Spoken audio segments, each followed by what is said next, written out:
Ho-ho! The lurid deviance and high adventure is finally here and ready to be unleashed in your own living room. Recreate the segments. Chit-chat! Ha-ha! Commit to the bits. Elizabeth, I need a bench bridge. Get off your phone, Steve! And collect all 739 albums to unleash on your friends. Each sold separately. Jay, stop mumbling. It's so to speak. And now free inside every box of Castillos, you get 3 mini vinyl records to add to your official Grown Man Record Night playset library.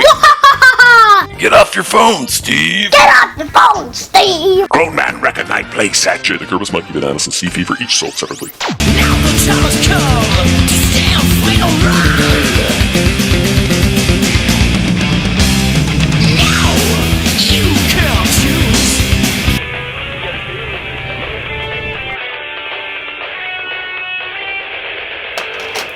Just another reason to absolutely loathe the 90s. Long Island's dead on, snuffed out in their prime to not only make room for the asshole that brought the acoustic guitar to the party, but to revere him as well. B-side of Megadeth's No More Mr. Nice Guy single that folded out into a big-ass poster. Any Shocker fans out there? I bet Jamie Squires is, and he dedicated that song to the Zoo Crew, whoever the hell they are. 9:37 a.m., about 1 million hours till Friday, but that's not going to keep Kenny from Murray's Liquor from having a good time. Happy Tuesday, pal. Snow White. Live for the weekend.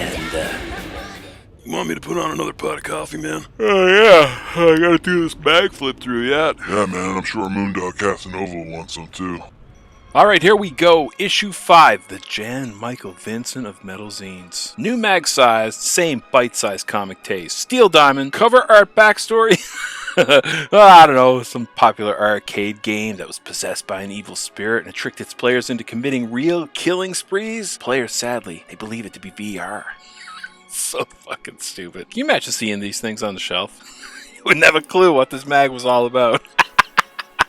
One thing I loved about Dave, man, that he was always game for anything. And here we are doing some promo pics loaded on vodka in some Toronto alley, just making the most out of life, you know, having a great time. Now, this issue was dedicated to the memory of David Hess, last house on the left. Good kid. The mag at this point had become somewhat known for obsessive subgenre explorations, and seeing that I essentially inherited a video store library, we were able to do that pretty good. Dave and I were both big fans of Nomsploitation, so it was kind of a no-brainer that we'd focus on that insensitive trash heap. Park is Mine, Rolling Thunder, Exterminator, Steel Justice, Kill Crazy, Forced Entry, Blind Fury, another nasty one, Born for Hell, Deadly Prey, Final Mission, so much gold, but some real nasties in there too, yeah. Now this was a big honor for me, tracking down Wade and Jerry from Jacksonville, Florida's Leather Nun. Kinda got the feeling doing this that these guys really didn't like each other much, or maybe I just brought up old wounds, I don't know. But whatever, man, my goofiness kinda loosened them up, and eventually they even started laughing when I started busting their balls, and I got some good stories out of them. You know, the whole idea of that cover and the promo shots of the church, you know, them just pulling up into a car guerrilla style, putting on makeup and running up there, taking a fast picture and then hauling ass out of there. Jim's dad selling his copy for a washer dryer set, and just trying to get some gossip out of them about a typical Saturday night in their old hangout, the convent. Wade was funny, man. Like, you know, they didn't rule the world like they had planned, but he definitely remembers ruling Florida strip club, so that's good. Then we got a label spotlight here with Bill Peters' Auburn Records, which operated out of Cleveland, Ohio. Peter started off as a college DJ, then he worked in the warehouse for Warner Brothers, and he was kind of inspired by Metal Blade and Combat to do something similar in Cleveland. I forgot this. I love my little drawing of Cleveland in Black Death. It's gonna be tight, y'all. Awesome. Cannibal Cam. Now, he was another guy that we used to see all over gigs in Toronto. He loved the mag, and he'd be at all the release shows, and he wanted to be a part of it too. He was a cool guy, and he knew his shit. So he decided to do an interview with old school death metal grindcore splatternuts Blood Freak. I enjoyed drawing the titular villain from that anti-LSD schlock masterpiece from which the band took its name. You gotta see that. I usually did the art for all these mags, but a very talented artist named Marquet Allen, he did some cool art for this one too. Oh, wow. Alright, I remember my younger cousin. She was really starting to get into metal. She looked up to me, and she was kind of fascinated by my obsession with hunting and unearthing these albums, especially that smaller private press stuff. Being 12 or 13, she was curious and wanted to know about women in metal. And so instead of just telling her the usual suspects, you know, we kind of worked on a little project. We did a cool collage, and we dug deep, man. Santa, Bitch, Ice Age, Snow White, Nuclear Death, Lisa Dominique, Sacred Few, Bolt Thrower, Kim 6, holy shit, Viva, Leather Panties. Woo! Wow. This was fun. There was lots there. That's a book in itself. Okay, and we have another shitty album art section. Oh, look at that really fun drawing of Polly Shore. What do we got here? Lunacy, Fire Axe, Damage. Oh god, Titan with that cock and balls. Popeye LaRoad? What the hell? Weird stuff. Okay, anyways, what do we got here? Oh, what went wrong? Case 3 this time, our victims entombed. The panel this time was made up of Joel Militia from Midnight at the time, I think. Nameless Dread, Dave, and the creator of our Brother Mag Chips and Beer. Fun little nerd out over Entombed. And the takeaway that I remember from this was that death metal was way better when you were young and clueless and you didn't know anything about anything. Ah, fuck you, it's heavy. As a kid, I really became enamored. No, probably obsessed with Andy Sedaris and his production, Malibu Bay Films. When I was younger and saw a late night screening of Malibu Express, I had to track down all copies of these VHS. I made that promise to myself. I was so blown away by these productions. Playboy, Playmates, helicopters, planes, jets, luxurious sets, high-tech weapons. So explosive, so tacky and playful, yet delivered with a straight face. Like, effort was really made. I'm sure a lot of you have seen or are familiar with Andy Sedaris' work. Another label spotlight, this time the infamous Bonsai record started by Michel Mies out of Montreal. This was a label that solely relied on licensing metal from Europe and the States for a Canadian market. He was a shrewd businessman and through his practices, in his own way, was a major factor in helping major labels distribute smaller acts like Oz, Trouble, Bathory, Venom, Voivod, etc. At the time, that was unheard of. It's a cool cult label now, but at the time getting an album on Bonsai was like scoring a copy of your favorite movie on Video Treasures, man. Didn't drum up excitement like some of the kids and collectors think it does today. Oh, Daryl Dwarf and the Killer Dwarfs. They were like one of the very first metal bands that I heard as a kid. They hold a place in my heart. Now, a lot of my friends hated them. They thought they were too fun and playful, but I got it. Heavy Metal Breakdown? That is awesome. I had a great time talking with him about Killer Dwarfs, but mostly we talked about early Toronto metal scene. I loved picking his brain about old school Yonge Street, and especially the infamous Larry's Hideaway. The metal theologian always busts my balls about everybody in Canada knowing one another, but it's kind of true. You know, we really reminisced about DDT, Kraken, Witch Killers, Solar Eagle, Tsar, Sire. Very, very cool guy with an amazing sense of humor that genuinely seemed amused when, for whatever reason, I expressed I love drinking brandy in the tub while listening to Cinderella's night songs. Dave hooked up with Finland's Hooded Menace here. Dave was heavily into this horror-obsessed, doom death vibe, and thankfully, I'll admit it, he was a big reason why the mag got any legit credibility. Dave didn't like Bath's night songs or brandy, but we made it work like a couple of Felix and Oscar.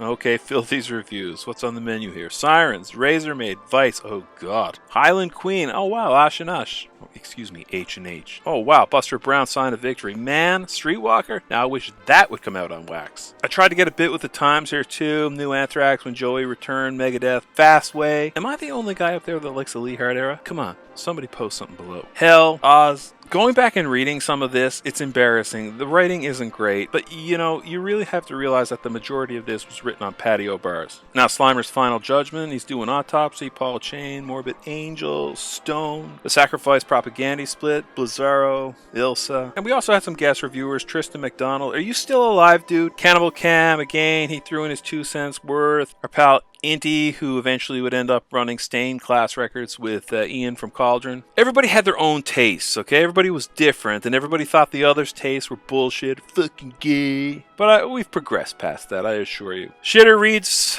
They Came From Within, Canucksploitation. Oh yeah, right on, great book. Slayer Mag Diaries, Phil Lynott book, Making the Last House on the Left. We got Barbecue Salutes, the Grill 'Em All food truck. Oh yes, that's right. Oh yeah, that's right. They served up killer burgers at the time with metal themes. This was new at the time. I remember the Creator and the Paul Bailoff to be the best. Okay, now we got me doing an interview with Skullfist Jackie Slaughter. Jackie was actually the first metal guy that I met in Toronto at a concert, and I bummed a cigarette off him. He said he was getting a band together, and as thanks for the cigarette, I passively just told him, you know what, if you ever get your band together, I'll do the EP cover for free, if it ever happened. And it did, and it's funny because the majority of their shirts and albums after that, I did do the art. Anyway, these guys are great, I love them. Jackie is genuinely mad. I watched him hang from a 20-story high-rise. Seriously, I saw him get into a legitimate metal rake fight with some Japanese dude named Tak. I even saw... No, let's just leave it there. Just get in contact with me, dude. Oh, the final label spotlight for this mag. Ooh, the infamous Wild Rags. Montebello, California label that was started by Ricardo Campos and his wife. That kind of began life as a boutique store for like glam metal fun boys. Anyways, he gets into the extreme underground scene and he goes on to release some of the most seminal death, thrash, black metal cornerstones before collapsing into an all-consuming vortex of tax evasion and shady business practices. What do we got here? Milk carton metal here, you know, crony, war minister, snowman. This is out of place. We usually refuse ads, but we did this for Stormspell for some reason. I think it was because we were sleazing around for a distro. I don't remember. Like, people try to sound cool and say, I don't remember 2007, man. But I'm serious. I can't remember 2007. Not a pop song, not a movie, nothing. Make no wonder the writing is gonzo. Chips and beer again, trying to help out our bros. Metallica's 30th anniversary, remember that? Wow, seeing Lloyd Grant up there and Dave on stage, that was actually something special. Although I gotta admit, seeing Mustaine up there was kind of anticlimactic. I was expecting some WWF shit, man, with Chris Poland out of nowhere, spitting green mist into Kirk Hammett's eyes when the ref's not looking. Him again! Him again!